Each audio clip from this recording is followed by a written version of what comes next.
utama diberikan untuk orang tua. Pergi haji atau beli rumah. Anda lihat kebutuhannya orang tua Anda. Kebutuhan orang tua Anda apa?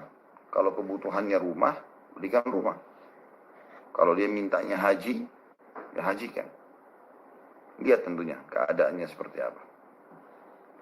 Anda bisa bertanya kepada beliau-beliau misalnya, saya punya uang sekian. Saya rencana berikan pilihan kepada ayah dan ibu.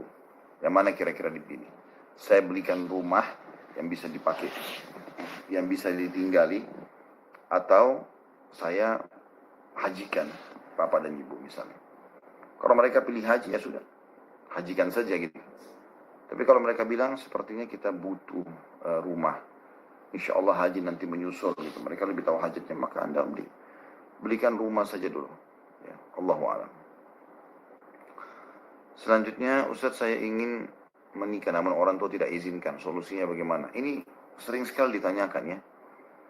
Kalau menghadapi orang tua, tidak ada salahnya saudara kita yang bertanya ini duduk dengan orang tuanya, ngobrol baik-baik gitu kan. Sampaikan baik-baik hajatnya, mengatakan misalnya, ayah, ibu, saya ini mau menikah gitu kan. Bagaimana menurut ayah, ibu? Dengarkan permasalahannya apa dari mereka. Pasti mereka akan ungkapkan alasannya, pasti, tidak mungkin tidak. Kalau mereka ungkapkan alasannya, maka dari alasan itulah teman yang bertanya ini coba mengobatinya. Misalnya alasannya dia, kau kan belum bekerja. Misal, contoh, kalau ini yang bertanya belum bekerja. Oke, sekarang tunjukkan kepada orang tua kalau saya sementara mencari pekerjaan, atau saya sudah akan dapat pekerjaan, atau saya punya pekerjaan, tapi pekerjaannya memang pendapatannya masih kecil. Cuman saya akan cari istri yang bisa menerima pendapatan saya itu misalnya. Contoh, ya. Maka itu sangat baik gitu loh. Atau mungkin ada alasan-alasan lain. Mungkin mereka berharap Anda menikah dengan sepupu misalnya, ponakannya ayah, ponakannya ibu ya. Nanti setelah itu insya Allah coba terapkan dulu ini kepada orang tua. Setelah itu Anda ikuti lagi acara kita esok hari. Coba ya tanyakan kepada beliau-beliau malam ini atau besok pagi. Setelah itu baru sampaikan kembali kepada kami, kira-kira setelah menanyakan permasalahannya apa dan Anda sudah jawab syubhatnya, coba ditanyakan kembali. Karena saya sangat yakin, saya pribadi mengulangi lagi hal yang sama dari yang saya jawab kepada penanya sebelumnya ya. Jadi orang tua itu pasti ingin anaknya menikah, umumnya begitu. Jarang sekali orang tua tidak mau anaknya menikah. Cuma memang ada sebagian orang tua punya kekhawatiran, jangan sampai anak saya menikah tidak bahagia. Nanti dapat anak mantu yang justru tidak menghormati mereka sebagai orang tua gitu kan. Nah, kita di sini perannya sebagai anak bagaimana menenangkan orang tua kita dalam poin itu. Supaya mereka tenang, ya, mereka tentram, mereka bisa menerima gitu kan. Allahu a'lam, itu yang saya tahu. Ustaz, saya sudah 2 tahun hamil dan berturut-turut, setelah itu menyusui lalu hamil lagi gitu kan. Maka apakah saya harus membayar puasa atau fidyah? Ini juga sudah sering ditanya ya. Jadi yang saya tahu pendapat terakhir yang sudah kami sampaikan adalah boleh diganti dengan fidyah kalau udurnya seperti ini.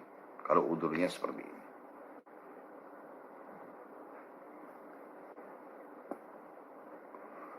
Assalamualaikum warahmatullahi wabarakatuh. Saya punya saudara yang suka marah-marah setiap hari. Saya sering sakit hati karena dia. Apa dengan bersabar saya cukup? Dia baik dengan teman-temannya tapi tidak dengan saudara-saudaranya. Semua teman-teman di sini yang hadiri acara kita, apapun kendala yang sedang teman-teman hadapi, coba cari tahu dulu sebabnya. Karena kita kalau tahu sebab permasalahan, misal gini, kita marah, ya, tiba-tiba muncul emosi, ternyata mungkin karena perut kita keroncongan, misal kita lapar. Kan salah satu pemicunya memang lapar misalnya kan gitu. Atau kurang istirahat, atau banyak permasalahan, gitu kan? Atau memang dasarnya pernah ada masalah yang sedang terjadi antara Anda sama saudara Anda ini yang belum selesai, sehingga mengganjal dalam hatinya, gitu kan? Coba dicari sebab-sebab itu, karena kalau kita tahu sebab-sebab itu nanti lebih mudah kita untuk bisa memperbaiki keadaan. Sebagaimana juga saya berikan masukan tadi ya kepada yang orang tuanya belum setuju menikah. Jadi marah itu tidak mungkin tanpa sebab. Tidak mungkin. Pasti ada sebabnya, pemicunya. Gak ada salahnya pada saat waktu tenang tanya, Kak, misalnya kakak, kenapa kak? kok kakak ini kayak sering marah sama saya, ada sesuatu yang salah dari saya. Supaya jangan sampai hubungan kita seperti ini, ada jarak, kita kan saudara, adik kakak, dan seterusnya. Coba diskusikan. Saya yakin kalau Anda tanya, pasti dia akan ungkapin. Kamu pernah ya, dikasih oleh orang tua kita begini dan begitu, dan saya tidak dikasih. Misal kecemburuan sosial. Maka Anda bahasakan, itu kan bukan di tangan saya, itu orang tua yang kasih. Kalau memang gara-gara itu, baik saya siap berbagi. Misal motor yang dikasih, kita berbagi saja, dan seterusnya. Kan gitu. Karena biasa kecemburuan terjadi di antara saudara kan itu. Makanya Nabi SAW menyuruh kita adil kepada anak-anak, gitu kan. Sampai kata Nabi SAW kepada Bashir, namanya radhiyallahu anhu. Bashir ini punya beberapa orang anak, tapi ada satu anaknya sangat bakti dengan dia, namanya Nu'man. Sahabat Nabi yang mulia Nu'man bin Bashir, radhiyallahu anhu. Nah, Bashir ini datang sebagai ayah kepada Nabi SAW mengatakan, ya Rasulullah, saya ingin mengkhususkan harta buat anak saya ini, Nu'man. Karena memang dia lebih bakti itu daripada saudaranya yang lain. Apa jawaban Nabi SAW? Apa kau samakan semua anakmu? Pemberian ini sama, laki-laki perempuan? Dia bilang, tidak ya Rasulullah. Hanya untuk Nu'man saja. Dan saya ingin Anda menjadi saksi. Kata Nabi SAW, saya tidak akan menjadi saksi. Gitu kan? Lalu Nabi SAW kembali bertanya, apa kau mau semua anakmu bakti denganmu? Dia mengatakan, iya ya Rasulullah, tentu. Kata Nabi SAW, berikanlah mereka secara rata. Dan ketahuilah, kalau seandainya saya boleh lebihkan, maka saya akan lebihkan anak perempuan. Begitu sabda Nabi SAW. Ini dalam pemberian ya. Sehingga anak-anak itu saling sayang menyayang, karena mereka tahu orang tuanya juga dulu menyayangi mereka secara sama. Saya melihat hampir sama semua kasusnya. Semua saudara yang ribut satu sama yang lain bermula daripada orang tua yang tidak adil kepada mereka. Gitu kan? Saya pernah ingatkan istri saya tentang masalah itu. Pada saat dia harus, atau dia memberikan sebagian anak-anak mainan, yang lainnya tidak. Gitu kan? Atau sebagian lebih mahal daripada yang lain. Ini nggak boleh. Saya pribadi teman-teman, dalam mendidik anak supaya tidak terjadi insya Allah apa yang terjadi pada ini, saudaranya ribut sama dia dan segala macam. Harapan saya ke depannya insya Allah, semoga Allah kabulkan. Anak-anak akan merasa sama semua. Mereka saling sayang menyayangi, karena mereka tahu orang tuanya pun tidak membedakannya. Maka saya kalau belikan anak misalnya nilai mainannya 200.000 rupiah. Saya akan belikan yang lain semua sama 200.000. Kalau seandainya saya tidak temukan, misal mainan anak perempuan saya temukan 200.000, saya belikan masing-masing. Misal 2 anak perempuan berarti 400.000, masing-masing 200.000, kan gitu. Nah sekarang anak laki-laki saya misalnya, saya cuma temukan harga mainan 150.000. Juga 2 anak laki-laki misalnya. Maka masing-masing anak laki-laki ini saya tulis di laptop saya, ada data. Mereka punya saldo masing-masing 50.000 rupiah. Yang mereka bisa setiap saat saya belikan yang lain. Demi untuk menjaga keadilan itu. Seperti itulah. Ya, jadi saran saya, coba duduk dengan kepala dingin, tanyakan baik-baik, dan kalau dia sudah sampaikan inti permasalahannya apa, kalau dia salah ingatkan, kalau dia benar, maka Anda coba perbaiki. Insya Allah bisa kok. Ya. Nabi Yusuf alaihissalam sempat cemburu kan saudara-saudaranya, sampai Allah mengatakan dalam Al-Quran tentang kisah Yusuf, laqad kana fi qasasim nahnu naqussu 'alaika ahsanal qasas. Kami menceritakan kepada Muhammad sebaik-baik cerita. Nabi Yusuf AS, di mana saudaranya cemburu dengan dia, sampai membuangnya di sumur dan membiarkan dibuang jauh. Dan mereka bohong, mereka mengatakan bahwasanya Yusuf itu dimakan oleh serigala kepada Nabi Yakub, ayah mereka. Tapi Nabi Yakub AS adalah Nabi, tahu informasi dari Allah SWT, kalau ini kebohongan. Tapi kan apa yang terakhir terjadi, Allah angkat derajat Yusuf AS menjadi menteri di Mesir pada saat itu. Dan akhirnya berkumpul kembali dengan saudaranya, dan dia maafkan saudaranya. Dan akhirnya pada saat itu mereka jadi baik, karena inti permasalahan sudah diketahui dan diperbaiki. Mereka saudaranya pun mengatakan, wahai Yusuf, maafkanlah kami dan mohonlah ampun kepada Allah terhadap dosa kami ini. Begitu juga pada saat mereka bertemu dengan ayah mereka Yakub, maka mereka pun membahasakan yang sama. Ya, seperti itulah. Assalamualaikum warahmatullahi wabarakatuh. Apakah Ustaz punya pesantren? Insya Allah saya ingin mendaftar. Kalau di Jabodetabek belum ada, kami dalam tahapan ya. Saya berharap teman-teman Masya Allah yang ikuti acara kita hampir 5.000-an setiap malam ya kurang lebih. Saya minta teman-teman bantu doa insya Allah. Kita berharap ya untuk ada insya Allah pesantrennya yang bukan pesantren sebenarnya, Islamic Center saya lebih fokus ya. Lebih besar lagi, jadi lingkupnya itu dari playgroup, TK, SD, SMP, SMA, S1 sampai S3 insya Allah kita rencana mau buka bi'inillahi ta'ala. Dan sudah banyak tanah-tanah yang sudah kami dapatkan, ada yang wakaf dan segala macam. Cuma memang posisinya belum terlalu strategis, maka kami akan cari tempat yang lebih strategis insya Allah, yang bisa menjadi simbol juga bagi Jakarta bangunan tersebut. Semoga saja Allah kabulkan insya Allah, masjid yang besar, bisa menjadi kebanggaan bagi muslimin dan juga di situ kaderisasi umat ya, seperti itulah. Karena saya sendiri juga sudah merasa belum bisa menampung semua permintaan umat dalam jadwal karena sangat banyak sekali permintaan jadwal. Sementara saya tidak bisa tangani sendiri masalah itu. Maka saya lihat pun ingin supaya ada kaderisasi. Insya Allah kita dalam tahap itu. Tapi ada pesantren saya, ada pesantren tapi bukan di Jabodetabek, ada di Sulawesi Selatan, di Makassar, juga ada di Kendari, ya, di Sulawesi Tenggara.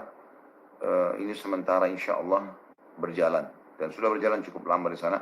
Ada pelatihan dai dan juga ada kelas SMP SMA ya. Tapi insya Allah kita akan adakan di Jabodetabek insya Allah bi'idznillah ta'ala. Dan insya Allah nanti akan kami informasikan di medsos lebih lanjutnya. Dan untuk sementara saya fokus berbagi ilmu di majelis-majelis taklim. Anda bisa ikuti di medsos kita setiap saat.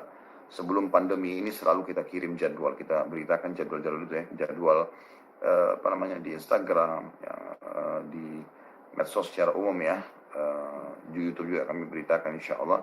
Tapi biasanya di Instagram lebih banyak fokus menyampaikan kalau jadwal akan ada acara begini dan begitu, seperti itulah. Dan itu berjalan cukup banyak sebenarnya, sepekan bisa 20 jadwal, sebulan bisa sekitar 80 jadwal ya. Sementara untuk itu insya Allah yang saya bisa lakukan. Dan juga seperti medsos seperti ini Anda bisa ikuti insya Allah.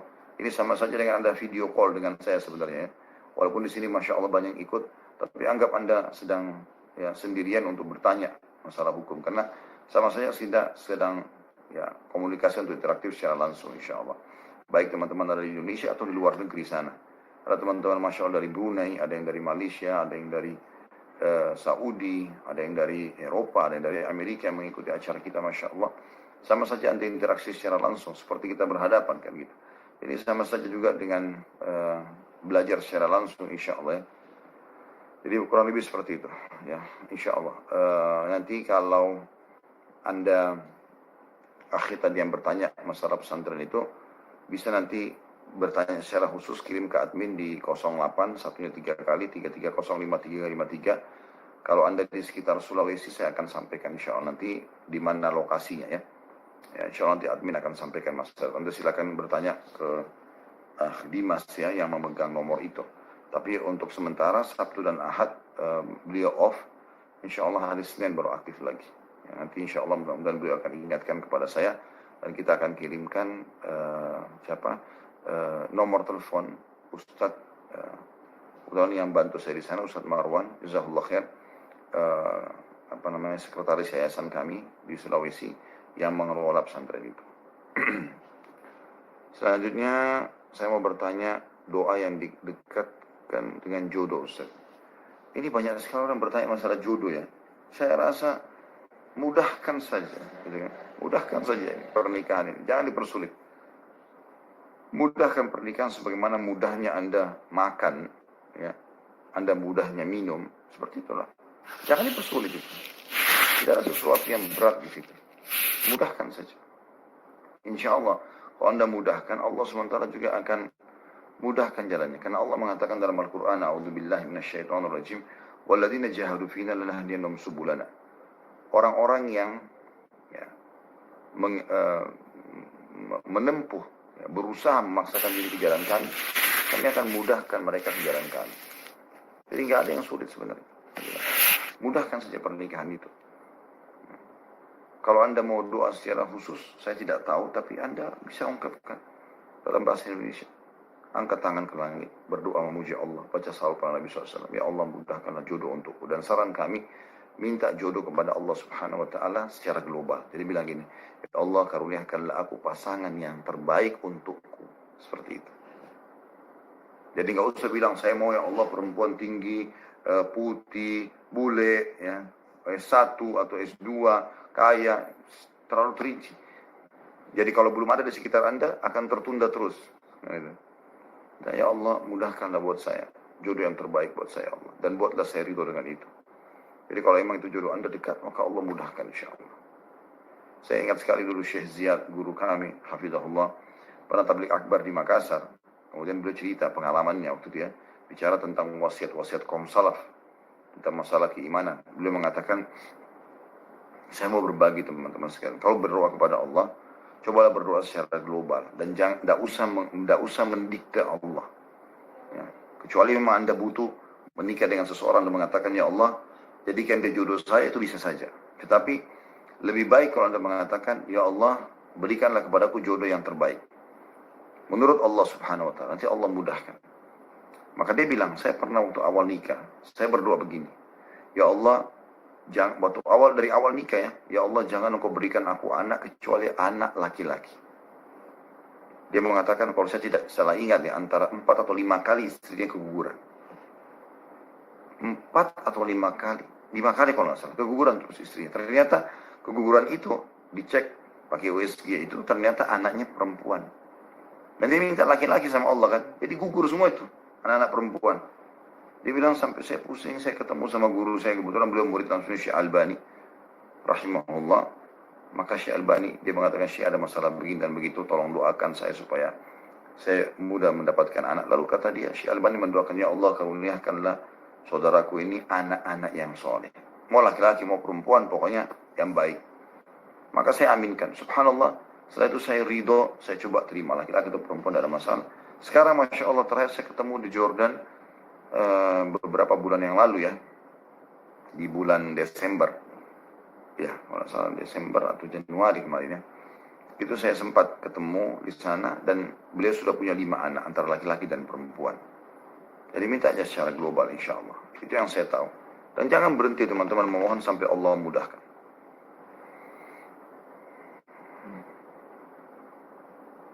Saya punya kakak yang suka menyakiti orang tua. Bagaimana menyikapinya? Nasihati, coba berikan masukan. Berikan masukan positif, berikan saran, gitu kan. Dan sekali lagi, ini sama dengan tadi ya, coba tanya sebabnya. Teman-teman selalu begitu. Cari tahu sebab permasalahan apa, fokus perbaiki di situ. Anda tahu pemadam kebakaran kan, kalau mereka datang untuk memadamkan api di sebuah tempat, maka mereka lakukan 2 hal. Ya. Yang satu tim, dibuat 2 tim. Yang satu tim yang akan siram dari luar, ya ada satu tim yang masuk ke dalam, mencari inti api. Karena biar dia siram air bergentong-gentong dari luar, tetap nggak akan padam selama belum diketahui sebab utama. Mungkin konslet listrik di dalam, yang terus mengeluarkan api. Gitu kan. Maka seperti itu. Jadi cari tahu permasalahannya apa. Kalau permasalahan sudah difahami, maka aman, nggak ada masalah. Insya Allah akan aman. Anda coba perbaikin dari situ, biidznillah ta'ala. Kalau misalnya memang dasarnya akhlaknya buruk, memang dia memang orang tua kita nggak pernah perhatikan kita, memang orang tua apalah permasalahan. Dan dari situ Anda perbaikin. Coba dari mana, dari sisi mana, apa perlu kita duduk sama ayah dan ibu, misal contoh. Kita coba berikan masukan-masukan. Kalau memang dasarnya dia tidak mau lagi, ya sudah. Tugas Anda hanya menyampaikan. Allah subhanahu wa ta'ala berfirman kepada Nabi Muhammad SAW, ma'alaika illal balak. Tugasmu hanya menyampaikan, hai Muhammad. Enggak ada yang lain. Enggak ada perintah yang lain. Hanya tugas menyampaikan, tidak lebih daripada itu. Udah. Kalau orang tidak mau dengar, harus diapakan lagi. Nabi SAW sempat merasa sedih dengan sebagian tokoh-tokoh Quraisy. Diajak masuk Islam, tidak mau. Dirayu, tidak mau. Segala macam, tidak mau. Sama sekali nggak mau dengar. Sama sekali nggak mau dengar. Maka apa yang terjadi? Sedih Nabi SAW. Maka Allah menegur Nabi SAW agar tidak boleh bersedih dengan mereka. Dan tidak ada ruginya, hai Muhammad, mereka beriman atau tidak beriman bagimu. Karena tugas kamu hanya menyampaikan saja. Seperti itulah. Assalamualaikum warahmatullahi wabarakatuh. Apakah boleh meminta foto akhwat yang sedang berta'aruf dengan kita karena jarak antara pulau yang menyebabkan tidak bisa melihat secara langsung? Boleh. Setahu saya boleh. Nggak ada masalah. Tapi betul-betul niatnya baik ya. Dan itu sebagai amanah. Sebagai amanah. Artinya sebagai amanah itu Anda betul-betul menjaga, dan kalau Anda merasa tidak cocok, maka Anda segera mengembalikan foto itu, atau kalau di handphone Anda hapus. Ini Saya buktikan, saya sudah hapus dan saya mengundurkan diri dari ta'aruf ini misalnya. Sebagai amanah. Sebatas itu ya. Tapi kalau untuk mengoleksi foto-foto wanita segala macam nggak boleh. Apalagi sampai minta foto-foto yang vulgar, mau lihat ini, mau lihat itu tuh nggak boleh semuanya. Nggak boleh semuanya. Allahu a'lam. Dan tidak usah terlalu ragu teman-teman sekalian. Insya Allah, biidznillah, kalau Anda menjaga hubungan sama Allah, sebagaimana perkataan Nabi SAW kepada Ibnu Abbas radhiyallahu anhu, ihfadillah yahfaduk. Jagalah selalu hubunganmu sama Allah, Allah akan selalu jaga kamu. Ihfadillah tajidhu tujahak. Jagalah hubunganmu sama Allah, kau akan dapat Allah itu selalu ada di hadapanmu. Jadi Allah SWT itu akan selalu memberikan yang terbaik pada hambanya juga yang menjaga hubungan dengannya. Jadi insya Allah tidak ada sesuatu yang perlu dikhawatirkan dalam masalah itu. Ya. Selanjutnya dari Instagram, pertanyaan setelah Assalamualaikum warahmatullahi wabarakatuh. Ustaz, bagaimana caranya kita terhindar dari siksa kubur? Nah, pertanyaan yang bagus ini. Selama kita live, saya melihat belum pernah ada yang tanya masalah siksa kubur. Kehidupan kubur teman-teman, bagi orang yang hidup, kalau kita lewat di depan kuburan, kita lihat tanah dan batu nisan saja, itu bagi kita yang masih hidup. Tapi sebenarnya itu adalah sebuah alam yang besar, alam barzah. Banyak bukti dan dalilnya. Yang pertama, adanya dalil yang menyebutkan Nabi SAW mengajarkan kita untuk berdoa kepada orang yang meninggal dunia. Di antara doa kita adalah Allah marzuqhu daran khairan min darihi. Ya Allah, karuniakan dia rumah, tempat tinggal lebih baik daripada tempat tinggal di dunia. Wa ahlan khairan min ahlihi, dan keluarganya lebih baik daripada keluarganya di dunia. Wa jaran khairan min jirani, dan tetangga lebih baik daripada tetangganya di dunia. Gitu kan? Begitu disampaikan. Kemudian juga kalau kita lewat kuburan, sunnah Nabi SAW membaca doa, Assalamualaikum dara qaumin mu'minin. Keselamatan semoga selalu tercurahkan pada kalian, wahai penghuni negeri orang-orang beriman. Antumus sabiqun, nahnu insyaallah bikum lahiqun. Kalian telah mendahului kami dan kami akan menyusul kalian. Jadi kita dari doa-doa ini kita bisa tangkap pesan Nabi SAW, ada kehidupan loh di sana. Ada kehidupan di sana. Bahkan Nabi SAW mengatakan dalam banyak hadis, sesungguhnya kuburan itu ya tertutup dengan kegelapan yang sangat kelam, gelap, dan dia diterangi dengan salawat kepadaku sallallahu alaihi wasallam.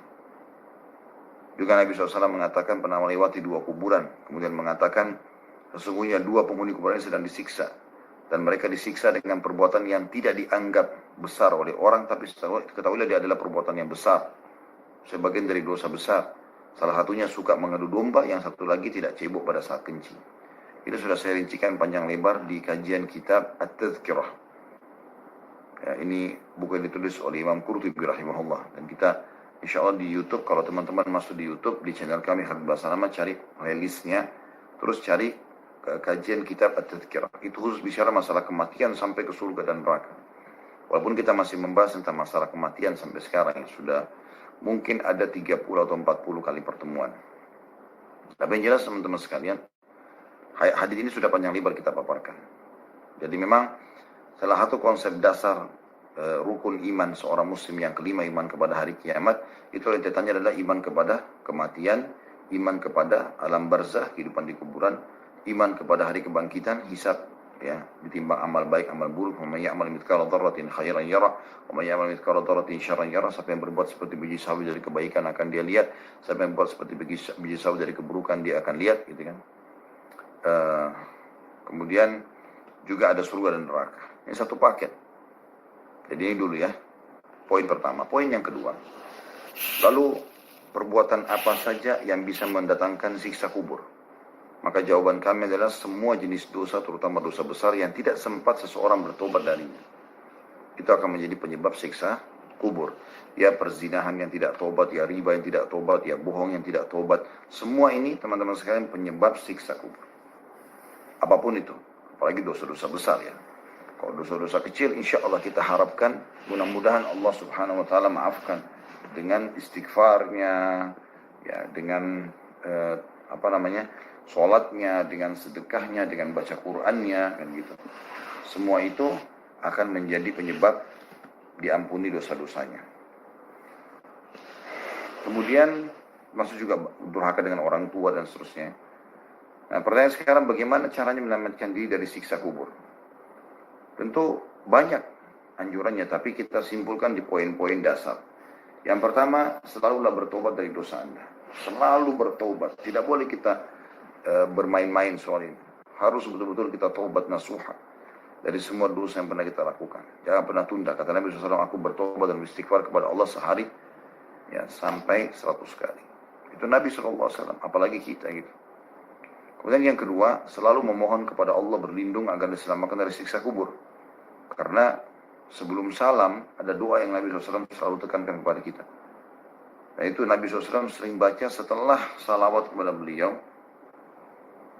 Itu beliau langsung masuk ke itu. Allahumma inni a'udzubika min adzabi jahannam wa min adzabi qabr wa min fitnatil mahya wa mamat wa min fitnatil masih dajjal. Ya Allah, aku berlindung kepadamu dari siksa neraka, siksa kubur, fitnah kehidupan dan kematian, dan fitnah masih dajjal. Dalam riwayat lain, Allahumma inni a'udzubika min adzabil qabr wa min fitnatil masih dajjal. Ya Allah, selamatkan kami dari siksa kubur dan fitnahnya masih dajjal. Wa min fitnatil mahya wal mamat, dan fitnah kehidupan dan kematian. Wa minal maghrami wal ma'tham, dan jangan sampai kami terlilit utang dan juga berbuat dosa. Jadi kita berlindung kepada Allah SWT agar diselamatkan dari siksa kubur. Ya. Kemudian selanjutnya adalah sibuk dengan amal saleh. Sibuk dengan amal saleh dan banyak meninggalkan amal-amal jariah. Jalanan, jembatan, masjid. Ya. Mungkin ada mengatakan, Ustaz, kan untuk bangun masjid butuh duit yang banyak. Ya, maka saya mengatakan ada sebuah hadis ya, yang Nabi SAW pernah sebutkan. Waktu pernah ada sahabat bertanya itu, ya Rasulullah, tidak semua orang bisa bangun masjid. Pikiran mereka tuh satu masjid besar biayanya. Mungkin seperti apa yang Anda bayangkan. Maka kata Nabi SAW, Allah akan berikan pahala. Ya, pahala ini, ya, maksudnya mendapatkan bangunan masjid ini bagi orang yang menyumbang walaupun seperti ukuran sarang burung. Maksudnya sarang burung yang kecil, ya, seperti itu saja. Maksudnya kalau ada kotak-kotak amal di pinggir jalan, Anda lihat, sumbanglah. Walaupun Rp1.000, Rp2.000, Rp5.000, sumbang yang Anda mampu. Sudah sumbang hari ini, besok lewat lagi, sumbang lagi besok. Gak ada masalah. Karena memperbanyak amal soleh, menyelamatkan kita dari siksa kubur. Ya, Allahu a'lam. Jadi itu termasuk yang harus jadi lakukan insyaAllah. Allahu a'lam. Dan tidak sulit insyaAllah untuk menghindarkan diri dari situ. Karena memang dasarnya Allah Subhanahu wa ta'ala memudahkan kita agar terhindar selama kita masih hidup. Ya. Sudah meninggal pun sebenarnya selama Anda bukan meninggal dalam keadaan kafir masih bisa. Asal orang-orang yang hidup yang kita tinggalkan mendoakan kita. Assalamualaikum warahmatullahi wabarakatuh. Isbal sudah jelas haram dalam Islam. Tapi kenapa di Arab masih banyak syekh yang isbal? Gimana pendapat Ustaz?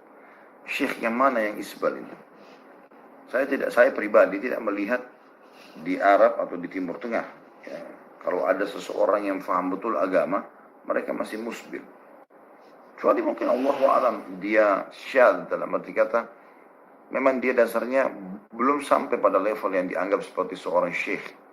Bisa jadi rujukan. Tapi kalau yang punya rujukan semua, insya Allah, bismillah mereka akan jauh dari itu. Karena hadisnya sangat tegas.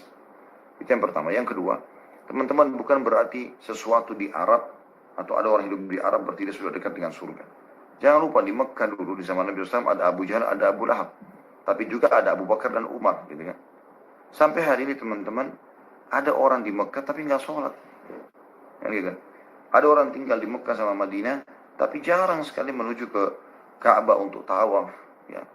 Jarang sekali menziarahi kuburan Nabi SAW. Jarang mengambil istifadah atau manfaat dari halaqah-halaqah ilmu ulama di sana. Banyak sekali. Seperti itulah. Jadi, bukan itu jadi terlalu. Karena pernah jemaah saya juga bertanya masalah itu ya. Tentang masalah bagaimana kita menyikapi. Kenapa di Masjid Haram Mekah dan Masjid Nabawi Madinah. Banyak sekali orang-orang yang sholatnya masih salah. Kita kan sudah belajar nih Ustaz. Di taklim kita di Jakarta, di Indonesia. Luar biasa gitu loh. Tata cara takbiratul ihram gitu kan. Kemudian ruku, kemudian i'tidal, kemudian sujud, duduk dan terus sujud, sampai perbedaan duduk iftirash dan tawarruk saja itu sudah menjadi umum di pengajian-pengajian sekarang. Tapi kenapa masih ada orang seperti itu? Bahkan lebih parah dari itu. Ya, istri saya pernah cerita, Dia lagi di saf wanita di Masjid Nabawi. Sampai dia tanya saya, emang hukumnya boleh orang jawab telepon lagi sholat gitu kan? Terus saya tanya kenapa? Dia bilang tadi waktu lagi sholat di Masjid Nabawi di bagian saf perempuan, itu ada orang Arab. Ya, ini kan Anda katakan orang Arab gitu kan. Ada orang Arab, itu ditelepon sama seseorang, dia lagi sholat, diangkat telepon, lalu dia mengatakan, halo maaf saya lagi sholat, nanti aja ya. Coba Anda bayangkan. Kalau jelas batal sholatnya kan. Jadi bukan berarti orang Arab itu sudah paham agama, tidak. Ini juga persepsi harus diluruskan nih, karena di Indonesia, begitu melihat orang Arab dianggap orang tahu agama semuanya. Gitu kan. Nah, belum tentu. Belum tentu. Berapa banyak orang Arab juga buat maksiat. Walaupun memang secara umum, keluarga-keluarga bangsa Arab ini, mereka banyak menekankan masalah agama kepada anak-anaknya. Iya, itu lebih kental memang. Sehingga mayoritasnya banyak mereka dekat kepada agama. Tetapi jangan jadi tolok ukur, semuanya kita pukul rata. Sehingga Anda begitu lihat orang Arab, Anda anggap pasti dia ahli surga. Enggak. Ya, enggak, kita sayangkan sekali. Karena ada juga orang Arab yang menipu, ada juga orang Arab yang minum khamar, juga yang berzina. Itu bukan jadi tolok ukur. Makanya Nabi SAW mengatakan, La farqa baina Arabi wa ajami illa bittaqwa. Enggak akan pernah ada perbedaan dasar antara orang Arab sama orang Ajam. Kita bisa mengatakan ini lebih baik, orang Arab atau orang Ajam, kecuali dengan ketakwaan. Biar dia berkulit hitam dari Afrika, seorang budak, ya, lebih mulia daripada seorang turunan Arab yang mungkin dari Quraisy pun yang tidak beribadah kepada Allah Subhanahu wa taala. Seperti itu. Makanya banyak sekali perkataan-perkataan sahabat yang coba menukil itu kepada kita. Seperti Umar bin Khattab berkata tentang Bilal ya. Sesungguhnya Bilal adalah tuan kami. Yang dibebaskan oleh tuan kami Abu Bakar. Jadi maksudnya Umar ingin menitik beratkan di sini.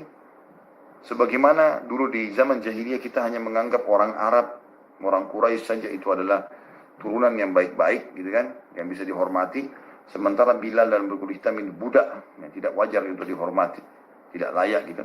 Maka saya mengatakan sekarang Bilal tuan kami.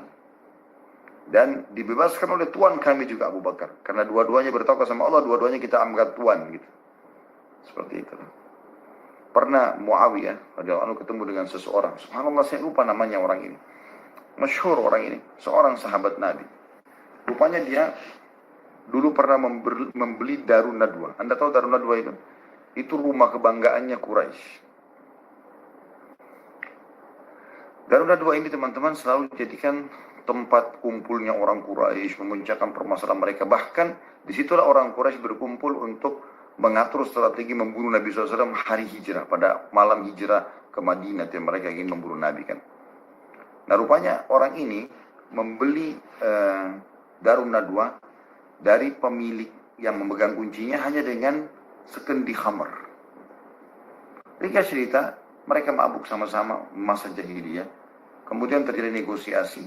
Maka karena mabuk nih pemegang kuncinya Darun Nadwa, dia jual Darun Nadwa dengan segendi khamar. Dibelilah oleh orang ini. Ringkas cerita, orang ini subhanallah masuk Islam. Dan terus saja pintu kunci Darun Nadwa itu di tangan dia. Sampai tiba zaman khilafahnya Muawiyah radhiyallahu anhu ajma'in. Jadi setelah Ali bin Abi Thalib meninggal, Muawiyah jadi khalifah. Lalu Muawiyah ketemu sama orang ini. Kebetulan orang ini lagi mau berinfak di jalan Allah. Lagi ada jihad, dia mau berinfak. Dia jual Darun Nadwa. Salah waktu itu 100.000 dirham. Dia jual. Saya tidak tahu nilai rupiahnya sekarang berapa. Dijual sama dia. Lalu Muawiyah datang dan mengatakan, kenapa kau jual Darun Nadwa? Kebanggaannya Quraisy, gitu kan? Hanya dengan 100.000 dirham. Kata dia, wahai Amir Mu'minin. Ini jawaban orang beriman. Wahai Amir Mu'minin, tolok ukurnya sekarang setelah Islam bukan lagi dengan kebanggaan Quraisy, tapi karena keimanan dan ketakwaan. Dan kau jadi saksi Amir Mu'minin, 100.000 dirham ini semua saya infakkan jalan Allah. Saya juga dulu pernah beli hanya dari sekendi khamar. Seperti itu. Jadi gitu kurang lebih jawaban saya ya. Dari satu sisi tentu kita tidak boleh saling mengolok-olok. Karena di Indonesia juga ada kadang-kadang orang olok-olok. Arab. Olok-olok, kenapa harus ngolok? Mereka kan ciptaan Allah Subhanahu wa taala juga. Atau juga ada yang orang juga menghina-hina orang suku ini atau suku itu. Untuk apa ini? Nggak ada gunanya. Satu sisi yang lain juga tidak boleh kita terlalu memuji yang berlebihan, menganggap orang Arab itu sudah di atas segala-galanya. Maka tidak akan terjadi pelanggaran dalam hidup mereka. Tidak. Tolak ukurnya adalah dia agamis, orang agamis atau tidak. Dia mengikuti panduan kekasih kita, guru kita semua, ya, yang kita harapkan mendapatkan syafaatnya pada hari kiamat, Nabi Muhammad SAW, ya, sebagai panutan hidupnya, maka kita anggap dia adalah orang yang baik juga untuk diikuti karena justru pemahaman agamanya itu. Allahu a'lam. Itu ya kurang lebih. Setelah salam, bagaimana cara menghilangkan emosi karena saya sering sekali marah kepada anak-anak saya, biarpun cuma hal sepele. Tolong nasihatnya Ustaz. Ini dari syaitan, akhi. Dari syaitan. Saya tidak tahu ini ukhti atau akhi yang bertanya, ya. Tapi siapapun Anda, ada laki-laki atau perempuan, saya pribadi berbicara sebagai sosok ayah misalnya, ya. Allah amanahkan saya beberapa orang anak. Saya melihat memang itu sering muncul was-was syaitan. Mungkin karena misalnya kita lagi capek pulang kerja, kemudian tiba-tiba anak ribut, banting ini, main sana, pukul, berantem dengan saudaranya dan seterusnya. Apalagi kalau Allah amanahkan ada beberapa orang anak, itu memang terjadi. Tapi teman-teman, itu alam mereka. Kita nggak mungkin bisa memaksa anak-anak untuk menjadi seperti kita. Itu nggak mungkin, mustahil. Kalau orang dewasa kita mengatakan jangan ribut, diamlah, maka dia diam, selesai. Anak-anak nggak seperti itu. Emang alamnya dia main, nggak bisa. Gitu. Saya pernah menggunakan pada anak-anak saya beragam macam metode dan akhirnya saya dapat pelajaran di situ ya. Pernah saya tegas, gitu kan. Saya marah, misalnya. Ternyata itu tidak mengubah sikap. Mereka hanya ketakutan kalau saya lagi tidak, kalau ada. Kalau saya lagi tidak ada, mereka tetap melanggar, kan gitu. Itu yang terjadi. Istri saya pun cerita begitu.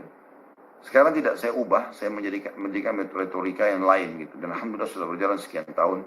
Selalu saya dahulukan, nah hati-hati, Allah marah, Allah larang, lemah lembut. Saya rangkul, saya peluk, saya ajak bermain, saya ciumin. Ternyata beda. Subhanallah, responnya beda. Jadi mereka tuh walaupun sesekali masih melanggar, tapi ternyata berbeda sekali hasilnya. Jadi mereka tuh selalu mengatakan satu sama lain, saya mengatakan, abati larang lo gitu kan. Ingat gak diingatkan begini dan begitu. Jadi malah jadi nasihat yang benar gitu. Maka saya teringat dengan hadits Nabi SAW, ma nazala linu fi syai'in illa zana. Tidak ada sesuatu yang dihiasi dengan kelemah lembutan kecuali akan menghiasinya. Wa ma nuzi'a min syai'in illa syana. Dan tidak ada sesuatu yang diangkat darinya kelemah lembutan kecuali pasti akan merusaknya. Jadi itu poin pertama. Jadi memang kita harus pahami kalau mereka anak-anak, alamnya alam anak-anak, dan alam anak-anak adalah bermain. Yang kedua, selalu ucapkan doa akhi dan ukhti yang bertanya ini, dan siapapun yang ikuti acara kita, jangan selalu lepas dari lisan anda di doa. Yang Al-Quran menceritakan masalah itu. Rabbana hablana min azwajina wa dhurriyyatina qurrata a'yun waj'alna lil muttaqina imama. Wahai Tuhan kami, jadikanlah pasangan-pasangan kami, anak-anak keturunan kami, penyejuk mata kami, dan jadikanlah kami pemimpin orang-orang beriman. Makna penyejuk kata sebagian ulama adalah mereka tidak akan membuat kita marah, tidak akan membuat kita emosi, malah mereka akan membuat kita selalu bahagia karena penyejuk mata. Juga dalam ayat lain, Rabbi auzi'ni an ashkura ni'mataka allati an'amta alayya. Wahai Tuhanku, mudahkanlah aku untuk mensyukuri nikmat yang kau limpahkan kepadaku. Wa na'mala salihah, dan agar aku selalu sibuk beramal saleh. Wa aslih li fi dzurriyyati, dan perbaikilah keturunanku. Inni tubtu ilaika wa innani minal muslimin. Aku bertobat kepadamu dan aku termasuk orang yang menyerahkan diri. Itu yang kedua, doakan mereka. Yang ketiga, coba teman-teman, ya kalau Anda masih seperti ini, terpengaruh dengan emosi yang sangat tinggi, coba baca, ya, ketik di Google setelah ini, Anda ketik di Google, coba cari artikelnya, ya, ancaman emosi atau larangan emosi atau emosional. Coba Anda baca. Hadis Nabi SAW banyak sekali berbicara tentang masalah itu. Di antaranya seorang anak muda yang datang kepada Nabi SAW mengatakan, ya Rasulullah, wasiatkan saya. Maknanya begini, tolong beritahukan kepada saya supaya ini saya hidupnya bahagia, tentram, enak, gak punya masalah, gak ada beban pikiran. Maka kata Nabi SAW, la taghdab, jangan kamu marah. Orang itu bilang, apalagi ya Rasulullah? La taghdab, jangan kau marah. Apalagi ya Rasulullah? La taghdab, jangan kau marah. Di dalam hadis yang lain kata Nabi SAW, la taghdab walakal jannah. Jangan kau emosional, kau pasti akan masuk surga. Orang kalau emosi teman-teman, akan buyar idenya, akan lancang lisannya, akan tajam matanya, akan melayang tangan dan kakinya. Dan tidak ada orang yang dekat dengan orang seperti ini. Kalau Anda mau orang-orang dekat dengan Anda, apalagi anak-anak Anda, teman-teman sekalian, maka harus dengan kelemah lembutan. Anak itu subhanallah fitrahnya luar biasa gitu. Ya, pada saat saya gunakan kelemah lembutan mereka, kalau saya datang luar biasa seperti rindunya dengan ayahnya. Dan pada saat saya lagi tidak ada, mereka rindu, sering telepon, di mana Abadi, kapan datang, dan karena memang kita coba menggunakan kelemah lembutan itu. Tapi kapan yang kita lakukan adalah emosi, marah. Saya pernah gitu kan. Saya pernah pulang rumah capek sekali. Kemudian saya ngantuk tidur, anak saya pada ribut semua. Dan Pak tegur, nak, Abadi mau tidur, ya mau istirahat. Saya sempat angkat suara gitu. Sempat saya undang gitu. Terus mereka diam, mereka tinggalkan kamar. Setelah itu subhanallah saya melihat sikap mereka pada saya berubah. Dan tadinya biasa mereka datang ke dekat saya, minta dipangku, itu menjauh semua, ketakutan. Dan sempat saya bilang, kenapa kok nggak dekat sama Abati? Abati malah-malah, gitu. Ya.